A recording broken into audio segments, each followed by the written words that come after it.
la persistenza, una delle caratteristiche dei vincenti.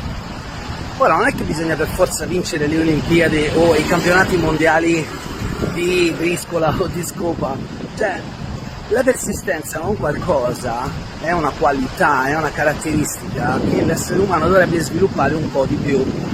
Chiaramente c'è una grossa forza, una grossa corsa a non farti essere di successo, a non farti far ottenere le cose che realmente vuoi ottenere, ma anzi la corsa è nel farti desiderare, volere qualcosa che non è tuo, qualcosa che gli altri ti dicono.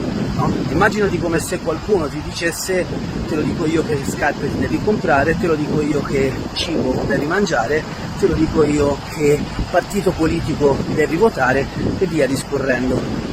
Ti ci ritrovi in questa società? Allora la persistenza ti viene incontro, ti dà una mano veramente incredibile nell'ottenere le cose che desideri. Perché è così difficile trovare persone che hanno persistenza? Beh, prima di tutto perché non hanno fatto una scuola che ha insegnato i vantaggi di questa caratteristica. Secondo, perché noi siamo spinti in velocità ad ottenere tutto e subito.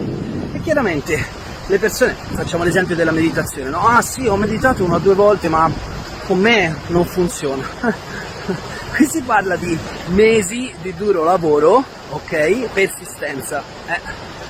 Se no saremmo tutti bravi, Stessa cosa per il gioco del biliardo. Sì, ci ho provato, ma a me non mi riesce.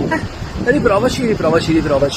Sapete, io provengo insomma dal mondo della musica, per tanti anni ho fatto il musicista professionista, ma insomma prima di essere un professionista ero uno studente, e lì subito ci insegnano: se non ti riesce a farlo in 3 o 4 passaggi, prova a farlo in 4 o 500 passaggi, se non ci riesci in 4 o 500 prova in 4 o 5.000, 40 o 50.000. Se davvero vuoi qualcosa, trova la strategia, sii persistente, ripeti, fino al punto in cui alla fine ci riesci. C'era anche in un famoso film di Benigni e Troisi, provare, e poi alla fine ci si riesce. Ma allora è proprio vero che essere persistenti e rifare, riprovare fa sì che voi otteniate il vostro risultato? No, quella è soltanto una piccola fase del vostro percorso, anche perché se non sapete cosa fare, non lo fate, non lo ripetete, ok? C'è poi dopo una fase di programmazione, quella che in musica si chiama didattica musicale, no? Cioè ti dicono quale pezzettino, quale branettino semplice fare all'inizio che sia propedeutico per il secondo e propedeutico per il terzo, fino a che sei un grande concertista e hai capito qual è stato il tragitto che ti ha portato fino a lì. Non solo, ogni brano nuovo che vai a imparare sai come renderlo adattabile a te. Questa è una bellissima cosa da avere nella vita, non trovi?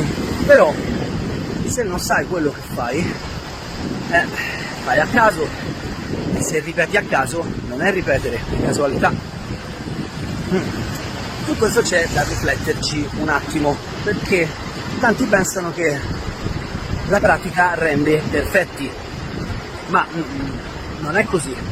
Lo sappiamo benissimo che la pratica a vanvera non rende perfetti, è la pratica perfetta che rende perfetti. Ma come pratichi perfettamente se prima non hai trovato un programma, una strategia, uno strumento che ti permette di comprendere, di analizzare se quello è o non è giusto, se quello è o non è funzionale per te? Qualche video fa vi ho spiegato una strategia che vi permette di comprendere passo dopo passo come diventare più consapevoli di quello che fate, dovreste fare o che si presuppone dovreste fare per arrivare al vostro scopo. E qui parliamo anche un pochino dell'obiettivo.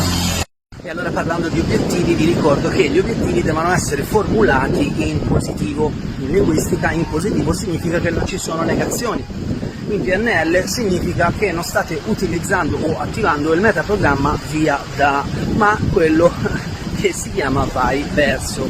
Sapere dove volete andare vi aiuta a raggiungere la vostra destinazione. Allora, però, È inutile che mi diciate io non voglio stare a Firenze, sorry, ho dato una botta a una signora con il gomito, mi dispiace. È inutile che mi diciate, stavo dicendo, non voglio andare a Firenze. Questo non ci dice niente in termini dell'obiettivo. Dove vuoi arrivare? Che cosa davvero vuoi ottenere? Molte persone non si soffermano su questo. Torno indietro all'origine di questo video. Perché non si soffermano su questo? Perché accettano quello che gli è stato detto essere il loro obiettivo. Cioè, te lo dico io che scarpe comprarti, te lo dico io a chi credere, te lo dico io che cosa mangiare. Quelli diventano obiettivi o bisogni indotti. Ed è un grosso problema se non ne sei consapevole, perché prova a combattere un nemico che non percepisci, che ti sembra naturale, che ormai è dentro di te. È paradossale, lo so, ma se non hai qualcuno che ti dà una mano è difficile rimettere insieme un percorso che ti porti davvero al tuo risultato. E ora, detto questo, è possibile lavorare da soli comunque? Assolutamente sì, anzi, io spero che vogliate lavorare da soli, spero che vogliate lavorare in autonomia. È per questo che io quando faccio le sessioni non voglio che i miei clienti siano dipendenti da me, gli insegno bene degli strumenti che possono utilizzare in autonomia. Quindi punto numero 1, certo, lavorare in autonomia è fondamentale, anche perché il risultato che raggiungi è il tuo, non è quello di qualcun altro. Quindi non è che qualcun altro può correre per te e poi la medaglia l'hai vinta tu, va bene? L'altro discorso è, ma Caruso, tu ci fai questi video che dovrebbero essere dei video per semplificare la faccenda e rendere una strategia, una tecnica di successo per noi, così che in 30 secondi noi riusciamo a ottenere il nostro risultato. E Caruso vi risponde col cazzo.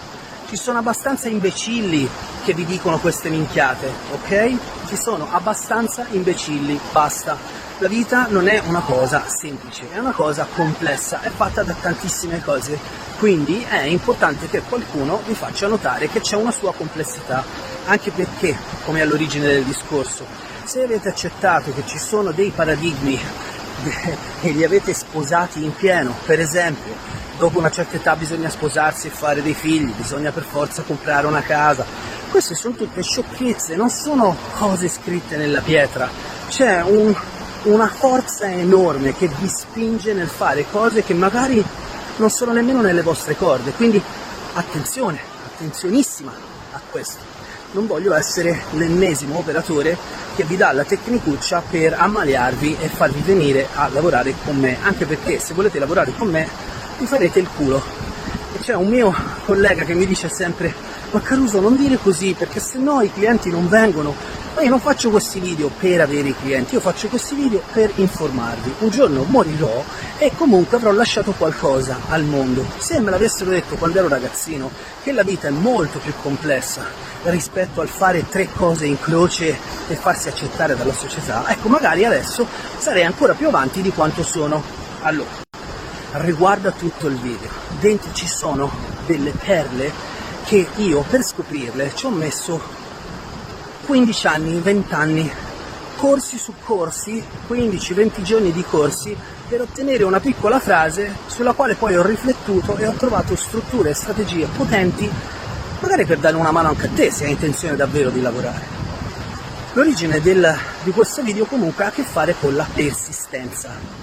Qualunque cosa tu voglia ottenere, se non sei un po' persistente e non hai intenzione di ripetere, anzi soprattutto se lavori da solo, è inutile che fai un esercizio e dici boh, vediamo se mi riesce oppure no. Devi fare, riperfezionare, ripulire, ricontestualizzare e riportare di nuovo all'origine.